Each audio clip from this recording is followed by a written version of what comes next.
Saludarte, Steve Fisher, periodista de Los Angeles Times. Steve, ¿cómo estás? Muy buenas noches. ¿Qué tal? Muy buenas noches, Manuel. Muchas gracias por la invitación. A ti, al contrario, gracias por platicar con nosotros. Pues publicado y vuelto realidad, dicho y hecho. Apenas el fin de semana nos enterábamos por Los Angeles Times de que iban por políticos corruptos. Estaba con nombre y apellido Rubén Rocha Moya. Estamos en miércoles, no ha terminado el mes de abril y hay señalamientos claros, directos, delicadísimos sobre un gobernador en funciones, el gobernador Rubén Rocha Moya. ¿De qué tamaño es esto, Steve?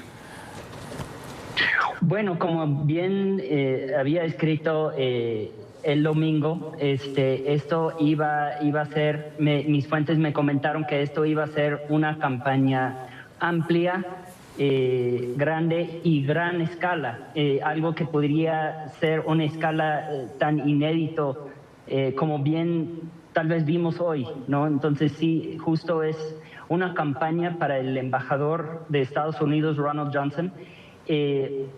De mis fuentes, lo que tengo entendido es una campaña muy importante para él, y de lo que tengo entendido, bueno, para él y él hablando para la Casa Blanca de Estados Unidos, ¿no?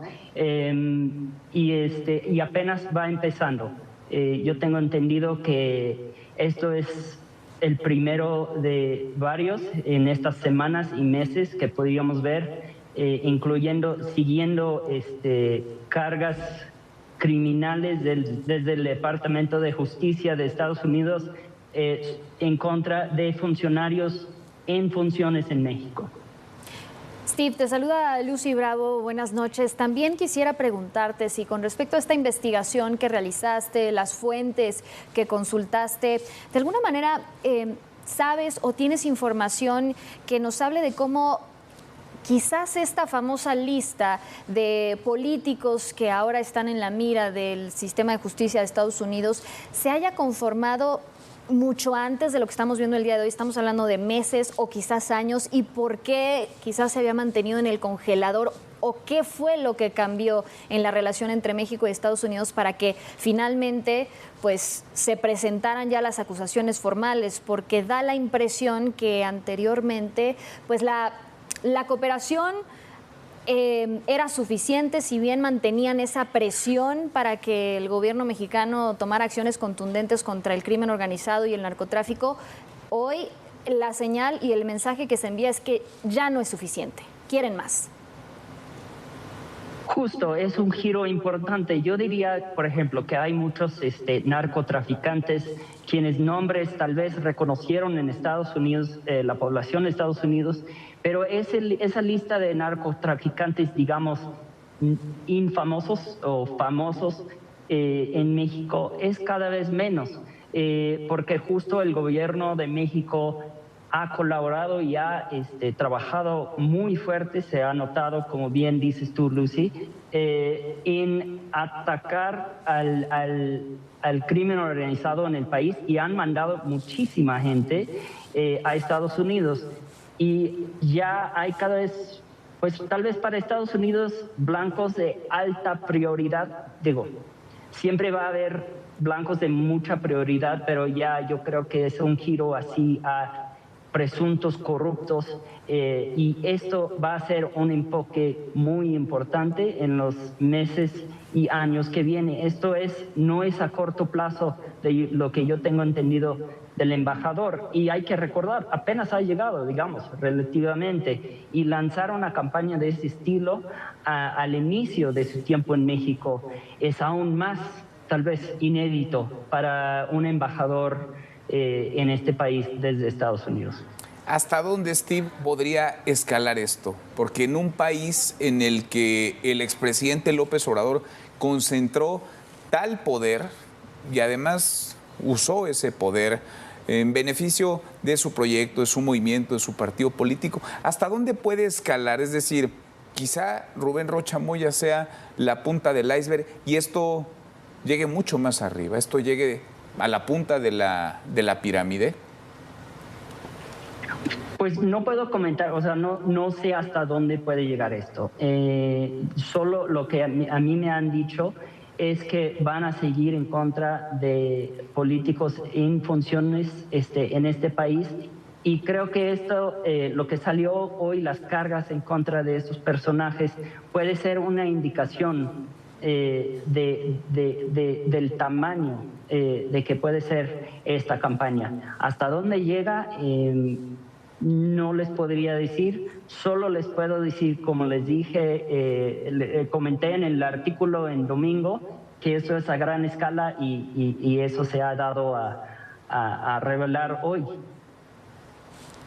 Pues atinadísimo tu artículo, tu texto, que todos vimos, que además referimos, lo conversamos incluso, Lucy, porque además pues, se acompaña de la realidad. Ahí está un buen trabajo periodístico, una buena revelación, un buen adelanto que hoy se confirma. Estados Unidos tenía la mira puesta desde hace un buen rato sobre Rubén Rocha Moya y quizás, y le quito el quizás, sobre muchos otros políticos mexicanos. Veremos hasta dónde llega, digamos, este actuar, este caso y qué intención tiene, ¿no, Steve? También el gobierno estadounidense, hasta dónde están dispuestos a entrar, a meterse.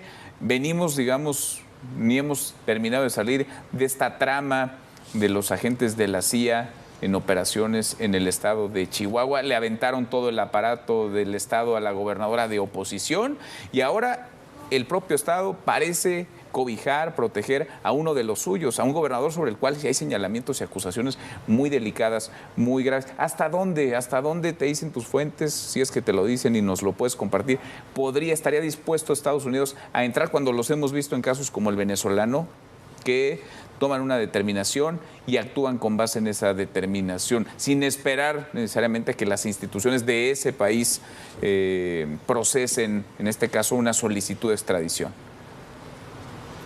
Claro, yo creo que el caso de la CIA en Chihuahua es un muy buen ejemplo. También una demostración de tal vez una escala en términos de, si se podría llamar colaboración en términos de seguridad con México.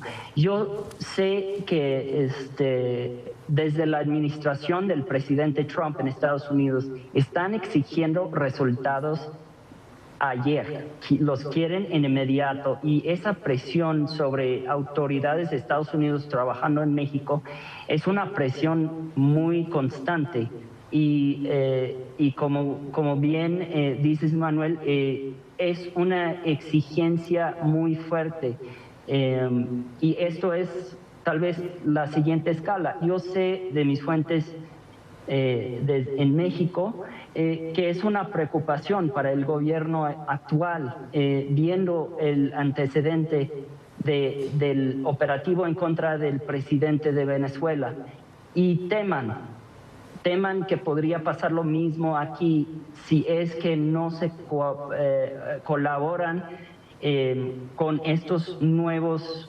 digamos, blancos de la justicia de Estados Unidos. Yo no sé y no me imagino una incursión para llevar a estos personajes, pero sé que es una preocupación muy grande para el gobierno de México hoy en día. Y Steve, por último, rápidamente, bueno, si bien o más allá de si el gobierno estadounidense decide o no actuar por su cuenta en ese escenario hipotético que ya planteabas, hay otras palancas o mecanismos para ejercer presión al gobierno mexicano, entre ellos pues lo que está en puertas, la revisión del TEMEC. ¿Crees que esto lo va a descarrilar o simplemente va a llegar a dinamitar lo que se ha trabajado hasta ahora, o qué podría pasar en esa mesa de negociación? Creo que sí podría ser un punto de presión para las negociaciones, pero no puedo opinar sobre si va a funcionar o no, o si va a dinamitar o no. Obviamente este tratado de libre comercio es muy importante para los dos países, muy importante para Estados Unidos.